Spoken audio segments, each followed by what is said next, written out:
Dupla de ataque. Dupla de ataque.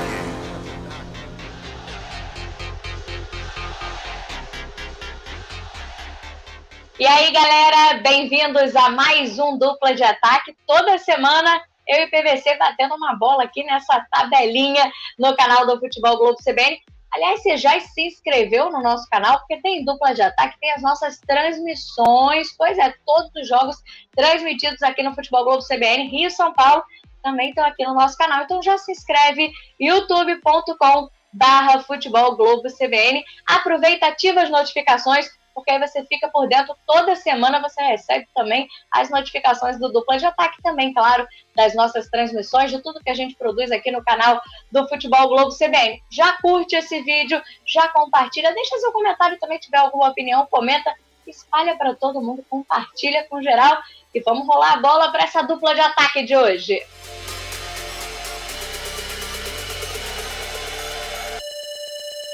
Mais uma semana que o futebol brasileiro continua ignorando a pandemia, a pior fase da pandemia no nosso país. Então, infelizmente, hoje não dá para abrir o Dupla de Ataque falando de bola rolando. A gente tem que falar do quanto é inaceitável e incompreensível o futebol brasileiro seguir ignorando a pandemia. Principalmente porque estamos vivendo nesse momento o pior momento da pandemia no nosso país. A gente está falando de mais de 3 mil mortes diárias. A gente está falando de quase 300 mil brasileiros que perderam a vida para essa doença. E todos os órgãos governamentais e principalmente todos os profissionais de saúde, todos os cientistas, as pessoas responsáveis por pensar na forma de proteção contra esse vírus, estão recomendando que as pessoas fiquem nas suas casas, que as coisas que não são essenciais parem de funcionar. Ou seja, a recomendação dos especialistas é que o futebol brasileiro pare. E o futebol brasileiro continua ignorando isso, continua ignorando a justiça, as determinações das leis locais, porque se acha maior ou mais importante do que qualquer outra coisa, o que não é verdade. O futebol não é mais importante do que a vida das pessoas. E as confederações, as federações, os clubes precisam entender isso. O futebol é sim um recorte da sociedade, mas não precisa ser um espelho. Deveria ser um exemplo. É isso que o futebol brasileiro poderia ser nesse momento.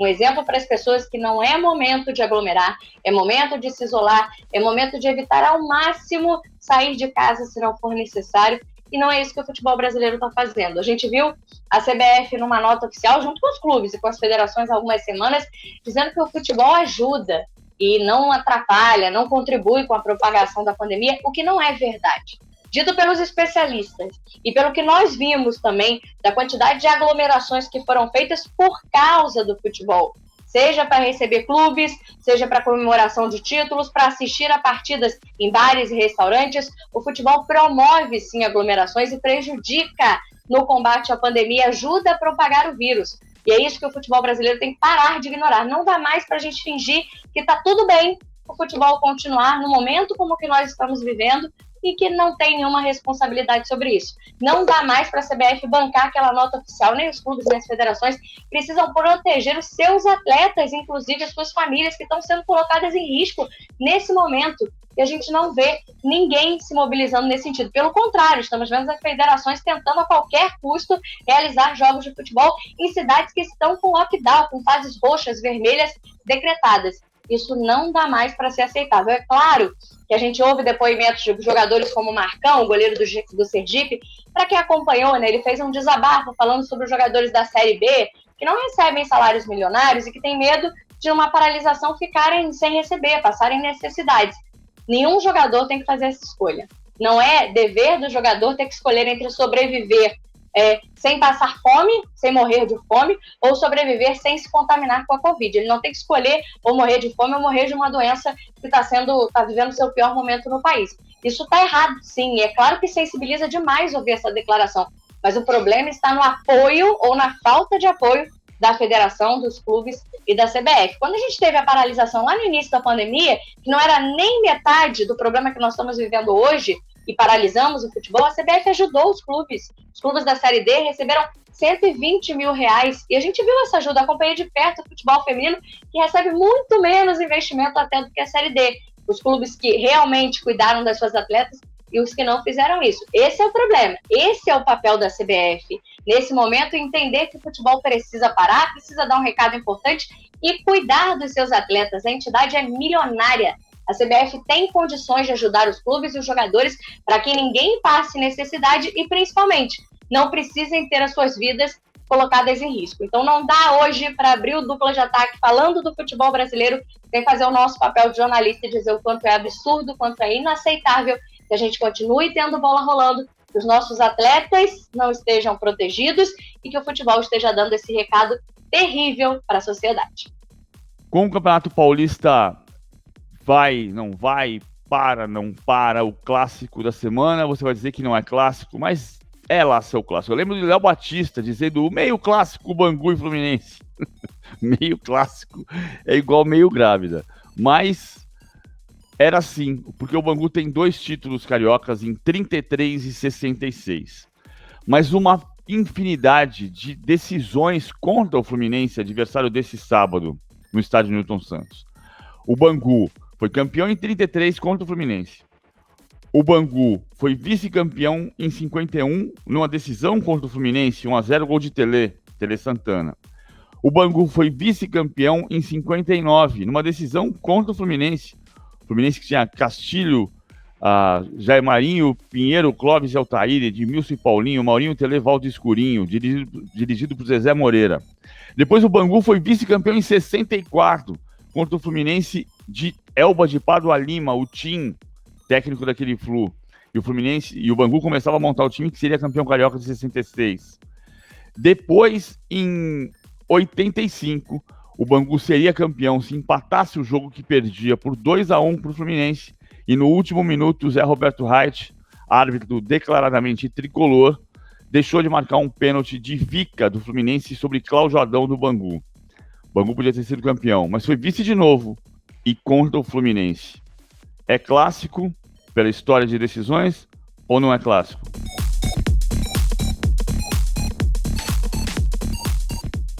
No Campeonato Carioca, domingo, tem o clássico Botafogo e Vasco, né? Também confirmado aqui no futebol do Rio de Janeiro, mas já fiz lá no início do nosso programa hoje, no nosso Dupla de Ataque, as ressalvas e as ponderações com esse absurdo. Mas enfim, tem bola rolando, então vou chamar a atenção para o duelo tático desse clássico, que reúne os 2 clubes cariocas que foram rebaixados para a Série B e que, por isso, estão vivendo um processo de reformulação nessa temporada. A gente vê 2 clubes que contrataram novos treinadores, coincidentemente 2 Marcelos, o Botafogo, o Marcelo Chamusca, o Vasco, o Marcelo Cabo. São 2 trabalhos que estão no início e reformulações em que os clubes perderam mais de 10 jogadores, perderam porque negociaram, porque disseram para não voltar, porque emprestaram, enfim, porque não faziam mais parte dos planos, então não seguem, e outras contratações.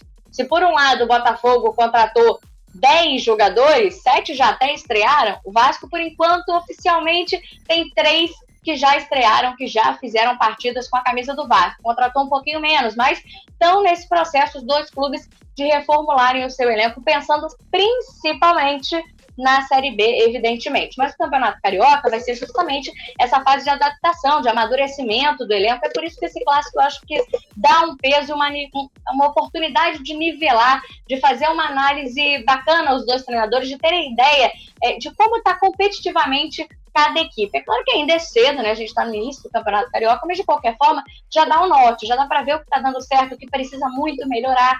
E são 2 times que têm uma maneira, pelo menos por enquanto, parecida de jogar. Dá para dizer que os 2 atuam num 4-3-3, 2 volantes à frente da zaga, um meia, o Vasco mais com Marquinhos Gabriel, o Botafogo tem utilizado o Marcinho ali improvisado como esse meia armador, 2 atacantes abertos pelas pontas, né? E aí a gente viu o Botafogo, principalmente com o Chamusca, usando essa profundidade. O Vasco trabalha um pouquinho mais a troca de passes, mas vai ser interessante ver como esses times vão se comportar um contra o outro, espelhando, né? Com 2 formas parecidas, com 2 esquemas bem parecidos. Como os treinadores vão se estudar e se preparar para esse clássico. Acho que é um duelo tático importante nesse sentido, de ver contra um adversário de mesmo nível técnico como a equipe vai se comportar, porque é diferente jogar com um time que tem o investimento do Bangu e um time que tem o investimento de Vasco e Botafogo.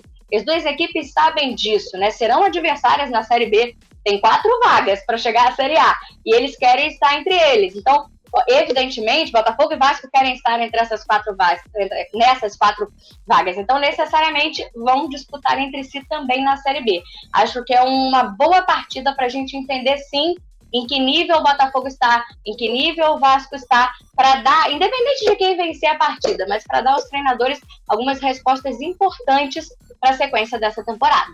O Paris Saint-Germain hegemônico hoje, o Lyon hegemônico na década de 2000, desde que Juninho Pernambucano chegou lá, em 2001, para a temporada 2001-2002. O Lyon nunca tinha sido campeão francês, e com Juninho enfileirou 2002, 2003, 2004, 2005, 2006, 2007 e 2008. 7 troféus consecutivos. E no 7 tinha uma coisa em comum. Só Juninho Pernambucano. Foi o grande condutor da era de ouro do Lyon.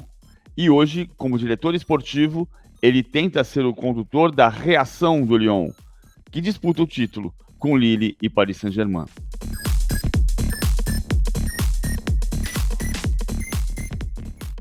Semana que vem tem Champions League, mas não tô falando da masculina, não. Tô falando da feminina, que vai para sua fase de quartas de final. Jogos interessantíssimos, inclusive confrontos bem equilibrados. A UEFA que não está ignorando a pandemia, inclusive nós tivemos nas oitavas de final um jogo cancelado. O PSG venceu o Spartak Praga por 5-0 na primeira partida e a segunda, 3 jogadoras francesas contaminadas do time francês, né? Contaminadas, membros da comissão técnica, então são isoladas, confirma o jogo? Nada disso, jogo cancelado. A UEFA ainda não confirmou oficialmente, mas é provável, né, que opte pelo WO na segunda partida e 3-0 não é suficiente para o Spartak Praga tirar a diferença de 5 do primeiro jogo. O PSG deve ser confirmado nas quartas de final. E aí a gente vai ter o clássico francês, PSG e Lyon. O Lyon, que é o heptacampeão da Champions League, é o melhor time europeu disparado, só que o PSG está cada vez mais chegando perto, querendo tirar o Lyon dessas decisões. Ano passado foi bem equilibrado, mas o Lyon passou. Só que esse ano, no Campeonato Francês, nessa temporada, quem está na frente é o PSG. 1 ponto à frente do Lyon. E a gente vai ter esse confronto nas quartas de final também, como disse, partidas de ida e volta, né? Primeiro jogo já na semana que vem, terça e quarta-feira, na outra semana, os jogos de volta. Esse clássico promete demais para essa fase de quartas de final da Champions League feminina. Mas ainda teremos, né, o vencedor desse confronto enfrenta o vencedor do Bayern de Munique, que é o líder do campeonato alemão, contra o Rosengard da Suécia, que é o time que mais uma vez está aí disputando a Champions League feminina. A Libertadores também tem no final de semana a grande decisão, mas estou falando da Champions League. E aí teremos mais outros, claro, 2 jogos, e aí o outro lado da chave, né, digamos assim, teremos o Barcelona, líder, melhor time espanhol, convenhamos, contra o Manchester City, que nesse momento é o segundo colocado no campeonato inglês, fez muitas contratações para essa temporada. O vencedor desse confronto enfrenta o vencedor da partida entre Chelsea e o Wolfsburg, que tem um duelo interessante. A Harder, que no ano passado foi eleita a melhor jogadora da Europa pelo Wolfsburg, foi contratada pelo Chelsea. Aliás, a maior contratação da história do futebol feminino. Então, dessa vez, a gente vai ver a Harder contra o Wolfsburg pelo Chelsea, que também é um dos favoritos ao título da competição. Então, semana que vem, terça e quarta-feira, primeira partida das quartas de final da Champions League feminina. A gente vai falar hoje de Lyon e Paris Saint-Germain, o clássico internacional do final de semana. O Paris Saint-Germain, surpreendentemente, perdendo nesse momento o campeonato francês, com o Lille na liderança. O Lille que foi batido no meio de semana pelo próprio PSG, mas pela Copa da França. E agora, o PSG, vice-líder, enfrenta o Lyon, terceiro colocado. Os 2 perseguidores do Lille. Não é o maior clássico da França, o maior clássico da França é o Olympique de Marseille e PSG, mas é um clássico importante desde que o Lyon passou a ser campeão francês em 2002 e ganhou enfileiradamente 7 campeonatos seguidos.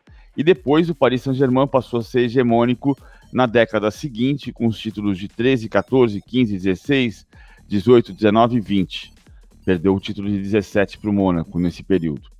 O Lyon, no ano passado, perdeu 2 vezes para o Paris Saint-Germain, jogando no Parque Olympique, o seu novo estádio, na cidade de Lyon. Perdeu por 5-1 na Copa da França, com 3 gols de Mbappé e 1 gol de Neymar, e perdeu por 1-0 no campeonato. Nos 2 jogos anteriores em Lyon, o Lyon era soberano, o Paris Saint-Germain não conseguia vencer. Dessa vez, o PSG precisa vencer se quiser alcançar o Lille na disputa do campeonato francês.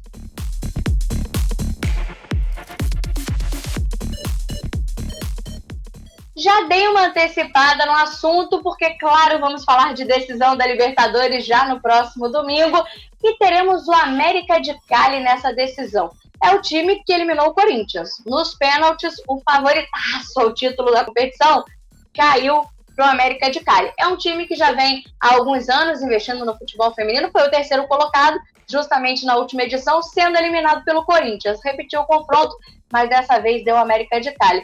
O que é interessante é que, certamente, se você estava assistindo a partida, já leu informações a respeito, você viu que a principal jogadora do América de Cali se chama Catalina Usme. E o técnico da equipe chama Carlos Andrés Usme. Não é coincidência. Eles são irmãos e, desde muito jovens, trabalham no desenvolvimento da modalidade na Colômbia. A Catalina Usme, que é uma recordista, jogadora da seleção colombiana, desde pequena, queria ser atleta de futebol, e o Andrés sempre esteve junto à Catalina. Desde 2016, eles começaram esse trabalho no América de Cali. Já trabalharam em outras equipes, inclusive de formação de jogadoras, mas desde 2016, numa equipe, digamos, profissional do futebol feminino da Colômbia. O Andrés ainda como ajudante ali na preparação física, a Catalina já como jogadora da equipe. Depois disso, o Andrés foi promovido a técnico. A Catalina chegou a ter uma passagem pelo Santa Fé, maior rival do América de Cali, mas retornou. E agora os dois juntos numa decisão de Libertadores. Ele como treinador, a Catalina como jogadora. Sendo que a Catalina ainda pode bater um outro recorde. Ela está na briga aí para ser artilheira, a maior artilheira da história da competição sul-americana, que hoje esse título é da nossa jogadora brasileira, da Cristiane. O Santos esse ano não está disputando a competição, a Cris está jogando pelo Santos, né? Vai ser mamãe aí esse ano, e pode perder o seu posto. Ela tem 29 gols na história da Libertadores. A Catalina chegou a 28 já nessa edição. Ela até fez um gol na disputa de pênalti contra o Corinthians, mas aí não vale, né? Tem que ser gol durante o tempo normal. Então ela tem 28, vai jogar essa decisão no domingo e precisa de um golzinho para empatar com a Cris. Se fizer mais de um, ela supera a brasileira. Então ainda está tentando bater esse recorde, mas é uma história bem interessante, tanto a da Catalina Usme, uma das grandes jogadoras do futebol sul-americano, mas ela e o irmão podendo chegar juntos a essa briga por um título da Libertadores. Nós vamos falar de Trevor Brooking, jogador da seleção da Inglaterra na Copa do Mundo de 82, reserva. Jogador importante na história do West Ham. Por que o West Ham? Porque nesse final de semana tem o West Ham e Arsenal. E o West Ham foi o último clube, na época, na segunda divisão, em 1980, a conquistar a Copa da Inglaterra.